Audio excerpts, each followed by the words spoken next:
News Now continues our series examining how Hampton Roads is recovering from the Great Recession of 2008.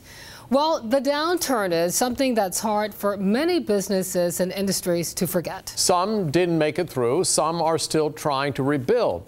But it wasn't necessarily a tough go for everyone. 13 News Now anchor Philip Townsend shows us one industry unfazed by the downturn.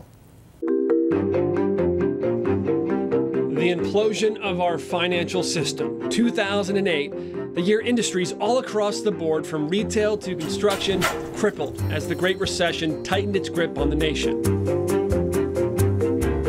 Well, it's been 10 years since then. For some, a slower sentence, trying to rebuild and bounce back from the worst financial downturn in decades. But even when consumer spending came to an abrupt halt, one industry kept buzzing. This is a crawfish. Probably be looking at, $750. Of all the things you can give up, you'd think a $750 crawfish would be the first thing to go. Jay Vega at Commonwealth Tattoo in Norfolk says you'd be wrong. I guess a bunch of these are from 2008.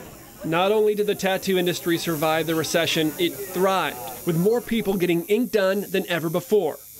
It really was a great time at that point. In fact, in the 30 to 39 age group, the number of people with at least one tattoo skyrocketed from 25% in 2008 to 55% of that population by 2015. This is according to an online survey by Statista. Doctors, lawyers, attorneys, the culture was being more accepted. That acceptance led to a higher quality product that made getting a tattoo not just a positive emotional experience, but depending on how you look at it, a legitimate financial investment. How many times have you spent $200, $250? You have nothing to show for it. Maybe you might have a restaurant receipt in your pocket.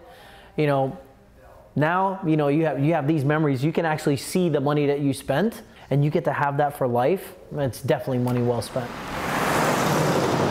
It's been enough to spark an industry of its own here in Hampton Roads.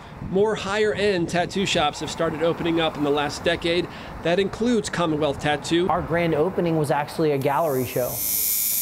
When it comes down to it, tattoos are going to sell because they make people feel good. And that holds up, especially when times get bad. In Norfolk, I'm Philip Townsend for 13 News Now.